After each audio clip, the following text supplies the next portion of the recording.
Is making history. She's the first African-American woman to lead the U.S. legal system. Her confirmation was one of the longest ever for an attorney general. A stubborn Senate delayed almost half a year. She had bipartisan support all along, but her support for President Obama's executive actions on immigration caused some Republicans to balk. Finally, the nomination came to the Senate floor this past week, and even Republican leader Mitch McConnell voted yes. Lynch will take office at a time the country is roiling with anger over police treatment of people of color.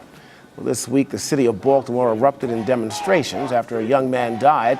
His spinal cord was severed following arrest for a minor offense. Now, as a former federal prosecutor, Lynch is said to be sympathetic to the challenges faced by police.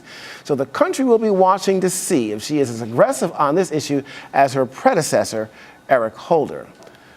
Michele Jawando is from Center for American Progress in Washington, D.C. Welcome to the show, Michele. Thank you so much. I've got to ask, was her confirmation ever truly in doubt?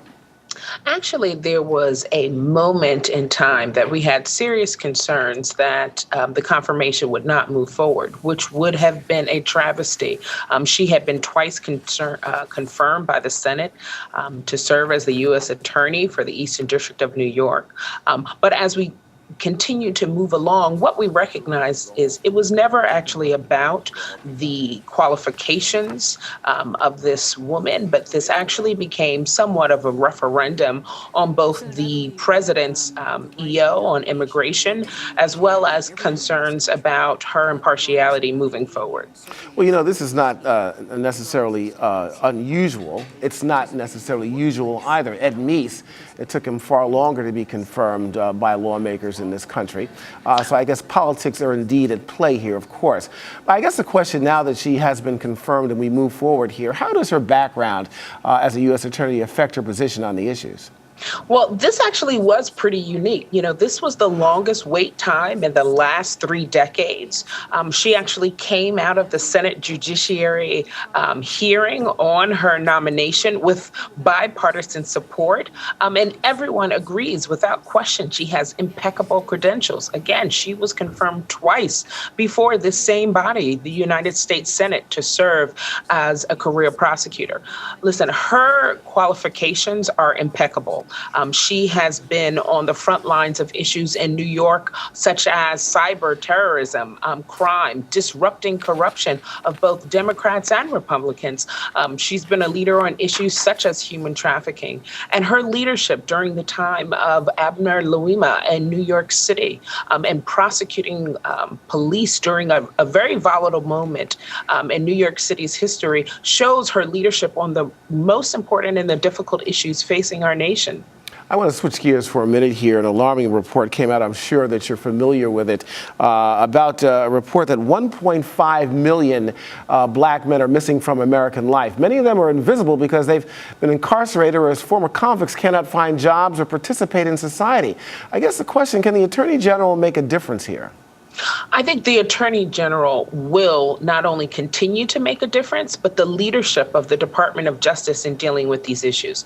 You know, unfortunately, in this country, we've seen a really disturbing association with black skin, particularly black men, and criminality, that somehow one equals the other. And I think what's going to be incredibly important, and we've seen great leadership from the Department of Justice under the tutelage of Eric Holder, who sent out kind of new and updated racial profiling guidance to U.S. Attorney's Office all over the country. And what I expect to see is that same torch and understanding that you need both law enforcement and communities of color at the table to really deal with these difficult issues. The only way we can build safe communities for everyone is when voices are at the table, that concerns are heard, and I know that the Department of Justice plays a key role in making this happen. I got a last question for you here, and that's a good point, Michele. She has a year and a half as Attorney General. I guess the question is, how much can she realistically accomplish in that time? There is a lot to do, whether we're talking about how we move forward on voting rights. There is an election in 2016, and with the Shelby County decision from the Supreme Court in 2012, there are issues around what that looks like, protection and coverage for communities of color all over the country.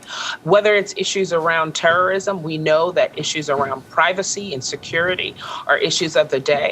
And finally, I think you cannot say that the Department of Justice, looking at the turmoil that we're seeing in Baltimore and South Carolina and Ferguson, Missouri, their leadership in taking both an objective role and setting the course forward for communities after incidents like Ferguson, what's happening right now in Baltimore, are vitally needed in this country. And so I'm looking forward to her leadership. I know she's up to the task, and I'm happy that she's been confirmed as our first African-American woman to serve as Attorney General. I think it's safe to say many of us are looking forward to this. Michele Jawando, thank you. Thank you so much.